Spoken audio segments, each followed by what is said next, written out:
Julle kan solank julle Bybels oopmaak by Matteus hoofstuk 6.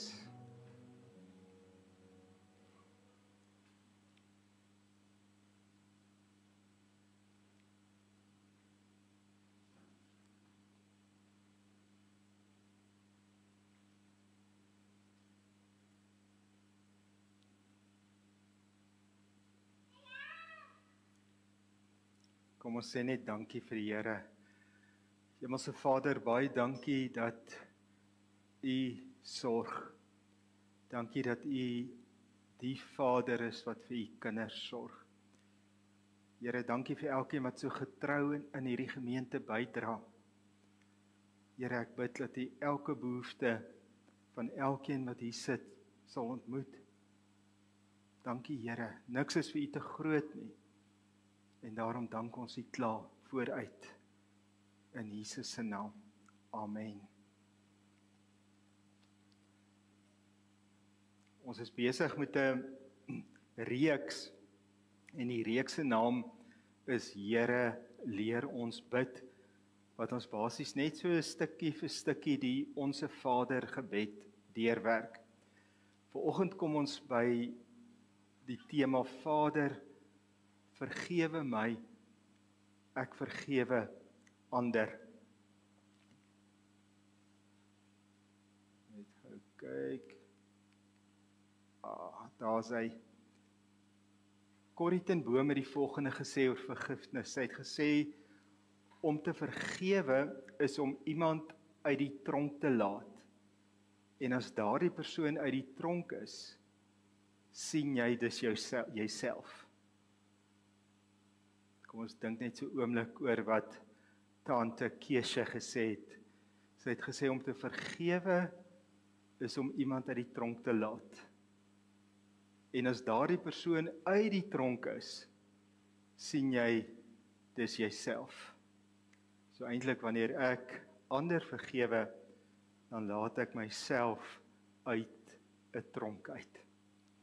So daarom is dit so belangrik dat ons elke dag ons harte ondersoek en elke dag ons harte ondersoek of daar iemand is om te vergewe. Kom ons lees Matteus 6, ons gaan lees vers 9 tot vers 12, die Onse Vader gebed. Jesus leer sy disippels bid in Lukas 11 vers 1, kom een van sy disippels na die Here Jesus toe en hy sê, Here, leer ons bid. En toe leer die Here sy disippels hierdie gebed bid.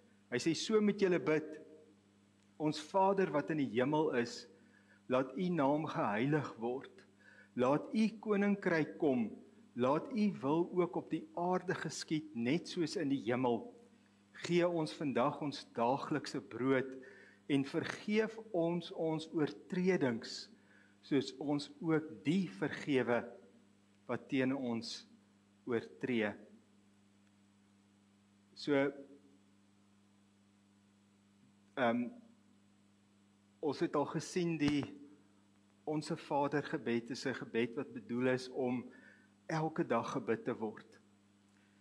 Nie soos 'n rympie wat ons opsê nie, maar ons moet die elemente daaraan voor die Here bring en dit bedoel.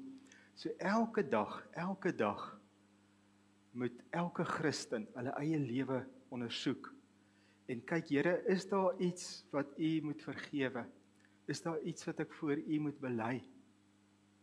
En vergeef ons oortredings, soos ons ook die vergewe wat teen ons oortree. En hierdie aspek van vergifnis is vir die Here so belangrik, dat dis die enigste aspek in die Onse Vader gebed, wat die Here nadat hy klaar die gebed geleer het, nog verder uitbrei. En daar's radikale goed in hierdie gebed, soos ons gesien het, wat hulle dalk nie verstaan het op daai oomblik nie. Maar net oor vergifnis kom die Here Jesus en hy, nadat hy klaar gebid het, sê hy iets verder vir hulle. En dit lees ons in vers 14 en 15. Hy sê, as julle ander mense hulle oortredings vergewe, sal julle hemelse Vader julle ook vergewe. Maar as julle ander mense nie vergewe nie, sal julle Vader julle ook nie julle oortredings vergewe nie. Nou, ons doen 'n kursus in ons gemeente 70x7 wat net kamp hierop hoe belangrik dit is vir ons as God se kinders om in vergifnis en met vergifnis te wandel. Nou ek wil vir julle 'n videoetjie speel oor 'n kragtige getuienis oor wat dit is om te vergewe.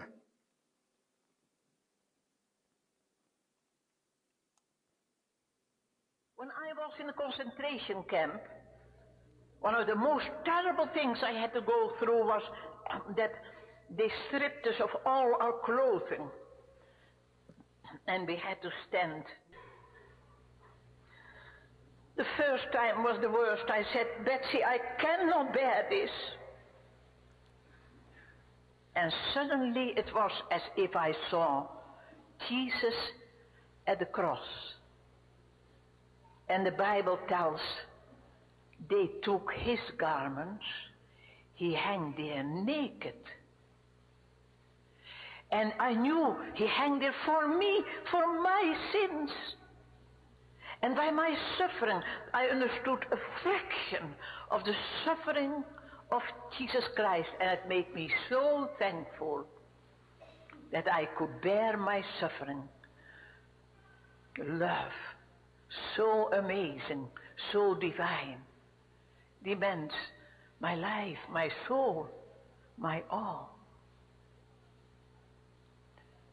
Some people are afraid to look at the cross. Are you? Don't be afraid. The cross is terrible. It is terrible how Jesus suffered. Not to describe. But you must not be afraid to look at it. For if you had been the only person in the world, Jesus should have suffered for your sins.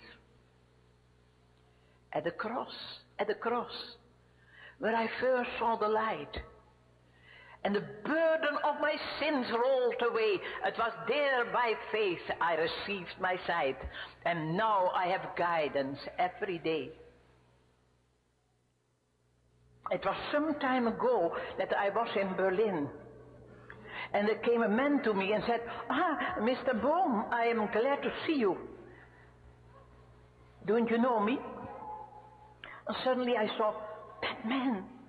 That was one of the most cruel overseers, guards, in the concentration camp. And that man said, I'm now a Christian, I have found the Lord Jesus. I read my Bible and I know that there is forgiveness for all the sins of the whole world, also for my sins. I have forgiveness for the cruelties I have done. But then I have asked God grace for an opportunity that I could ask one of my very victims forgiveness. And Fräulein ten Boom, won't sie mir vergeben? Will you forgive me? And I could not. I remembered the suffering of my dying sister through him. But when I experienced that I could not forgive, suddenly I knew I myself have no forgiveness. Do you know that Jesus has said that? When you do not forgive those who have sinned against you, my heavenly Father will not forgive you your sins. I knew, I'm not ready for Jesus coming because I have no forgiveness for my sins. But I was not able, I could only hate him. And then I took one of these beautiful texts, one of these boundless resources, Romans 5:5. The love of God is shed abroad into our hearts through the Holy Spirit who is given to us. And I said, thank you, Jesus, that you have brought into my heart God's love through the Holy Spirit who is given to me. And thank you, Father, that your love is stronger than my hatred and unforgiveness. That same moment, I was free. And I could say, brother, give me your hand. And I shook hands with him. And it was as if I felt God's love stream through my arms. You never touch so the ocean of God's love as that you forgive your enemies. Can you forgive? No. I can't either. But he can.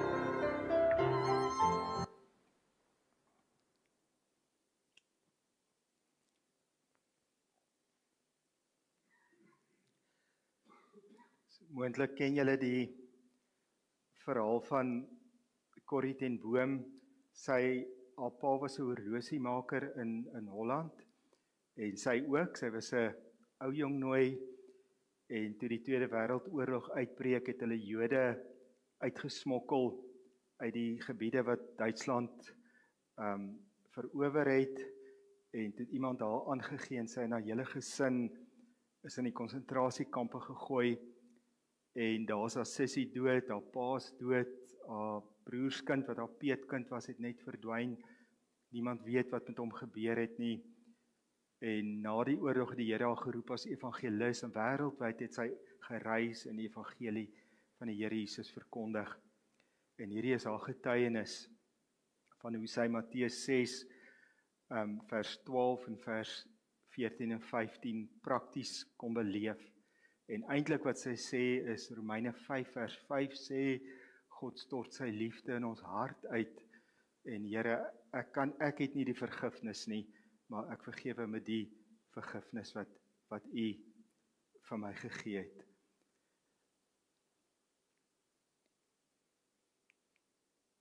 Nou kom ons kyk net na vergifnis. En ons het nou gesien in onse Vader gebed hoe belangrik dit is om elke dag ons harte te ondersoek. Nou die eerste ding daar is, ons moet elke dag vergewe. In dieselfde sin, as hier waar staan, ons moet vergewe staan, ons moet dit elke dag doen.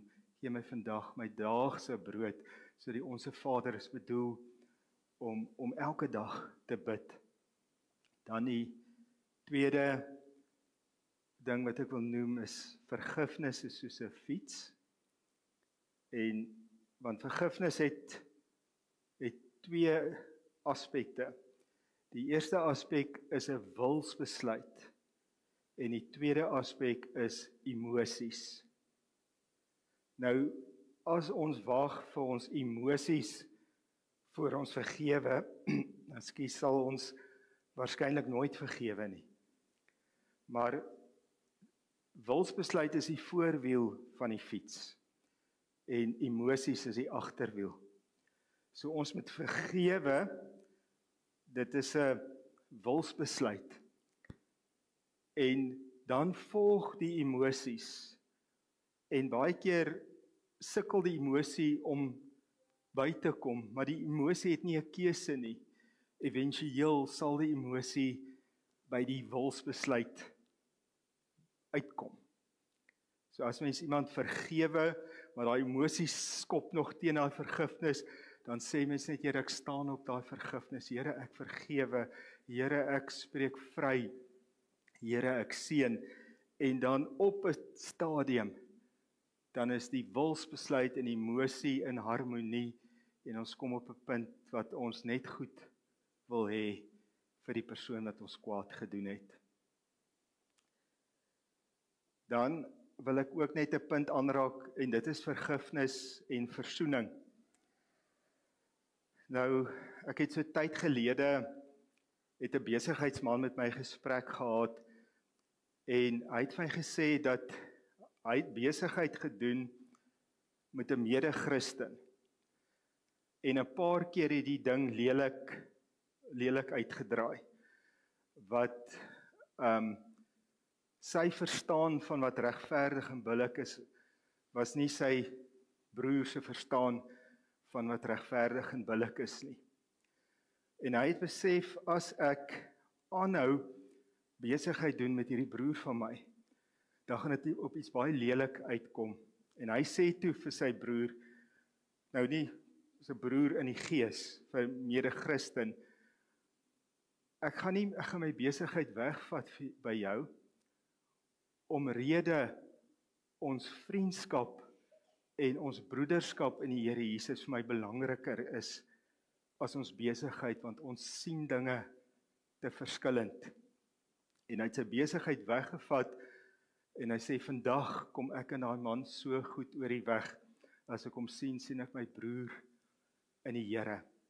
So ons moet vergewe, maar versoening is nie altyd realisties nie, dit is nie altyd haalbaar nie.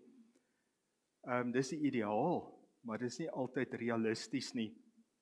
Ons kry 'n voorbeeld daarvan in die Bybel, in die Nuwe Testament, die apostel Paulus het op sy eerste sendingreis gegaan, en toe hulle daar in die suide van Turkye was, daar in daai geweldige berge daar, en ek weet daarvan, want ek was presies op daai plek gewees, op 'n toer deur Turkye. En toe Johannes Markus, wat saam met Paulus en Barnabas op die sendingreis was, net daar gesê, dis te veel vir my, en hy het omgedraai. Later, toe Paulus op sy tweede sendingreis gegaan het, toe kom Barnabas na hom toe, en sê vir hom, Paulus, kom ons vat weer vir Johannes Markus saam. En Paulus sê, nee, ek gaan nie weer vir Johannes Markus saamvat nie, ek en hy kan nie saamwerk nie. En Barnabas sê toe, maar dan gaan ek ook nie saam met jou nie. En toe gaan Barnabas en Johannes Markus, hulle werk nog steeds vir die Here, maar hulle gaan net die eiland Cyprus toe. En Paulus doen sy tweede sendingreis en derde en vierde, saam met 'n ander groep manne, wat die Here rondom hom sit. So daar was vergifnis gewees, en dit sien ons uit 2 Timoteus 4, waar Paulus teen die einde van sy lewe is hy vir die tweede keer in die tronk in Rome, hy's besig om sy dood af te wag, en hy groet, en dan skryf hy vir sy geestelike seun Timoteus, en hy sê, Timoteus, bring vir my warm jas, want dit begin koud raak, hier in die tronk in Rome, en hy sê, maar Johannes Markus, hy is bruikbaar vir die Here. So hy sê iets mooi van Johannes Markus, wat duidelik wys, daar was vergifnis, nadat hulle opgebreek het, maar daar was nie versoening nie. Johannes Markus of Barnabas het nooit weer saam met Paulus 'n sendingreis gedoen nie, maar hulle het as broers in die Here mekaar vergewe, en mekaar die son op hulle koppe gegee. Nou, hoekom ek dit noem, is juis oor daai getuienis van die besigheidsman, dat ons net besef, ons moet ook 'n Christendom word ook baie keer geaard in realiteit. Maar ons kan dit nie as 'n verskoning gebruik om nie te vergewe nie. Ons moet elke dag vergewe, elke dag vryspreek, ons moet elke dag seën, maar baie keer wanneer ons wandel in die gawe van die onderskeiding van die geeste, dan gee die Heilige Gees ons 'n ongemak, 'n blokkering om saam met iemand besigheid te doen of saam met iemand 'n noue pad te loop.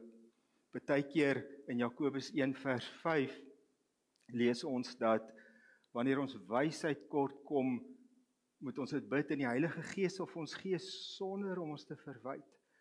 En partykeer is die wysheid van die Here daar om vir ons te sê, daar moet altyd vergifnis wees, maar daar kan nie altyd versoening wees nie. Alhoewel dit die ideaal is, maar dis net die realiteit. Want wat gebeur het met die besigheidsman wat ek gepraat het, kon ons saam bid en hy kon die vryheid in die Here beleef, want hy het in wysheid opgetree. So wanneer ons praat van vergifnis, dan moet ons besef, elke dag moet ek my hart ondersoek. En as daar nog emosies is oor iemand, daar's iets nie lekker nie, moet ek sê, Here, vergifnis is soos 'n fiets, ek kies, ek besluit, ek sal vergewe, ek vergewe as 'n wilsbesluit. En daai agterwiel van die fiets, die emosies, gaan nie altyd saam met die voorwiel nie. Maar as ons net lank genoeg aanhou en net staan op daai vergifnis, dan kom die emosies ook in plek. En wanneer mense aan daai persoon dink, dan dink jy met seën.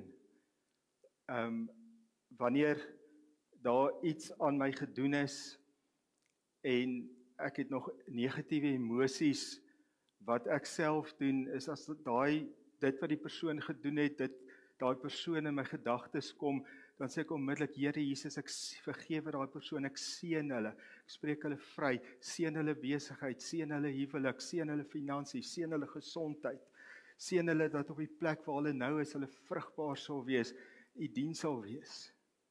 En as mens dit begin doen, dan val die duiwel jou later nie meer lastig met daai gedagtes nie.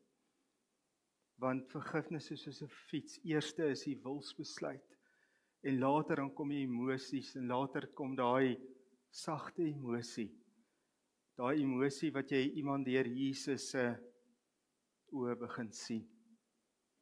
En dan ook, en ek glo ek sê dit vir mense wat besigheid doen, dat vergifnis en versoening is nie altyd moontlik. Vergifnis moet gebeur, maar versoening is nie altyd moontlik nie, maar vergifnis moet altyd daar wees. Amen. Kom ons bid saam, kom ons staan op.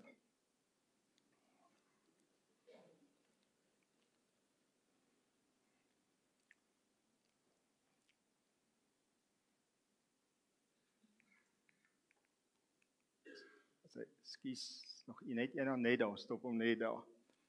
Bid saam met my hart op asseblief, dan bid ons hierdie gebed. Vader, ek kom nou na toe en ek weet ek moet vergewe. Ek besluit om en noem die persoon, instansies, groep, noem hulle nou voor die Here by die naam. Ek besluit om te vergewe. Ek vergewe, ek spreek vry, ek seën en noem daai persone of instansie of groep.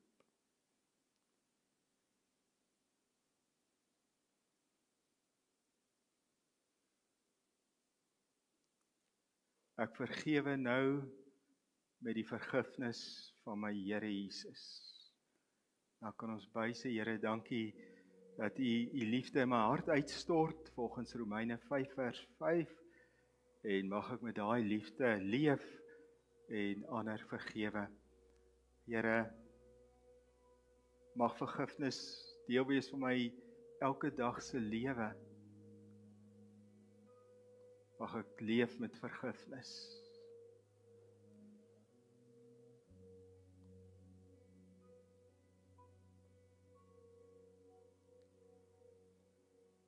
Here, ek wil vir myself bid, ek wil vir elkeen bid wat hier staan vanoggend voor u, dat ons sal besef hoe belangrik dit is om te vergewe.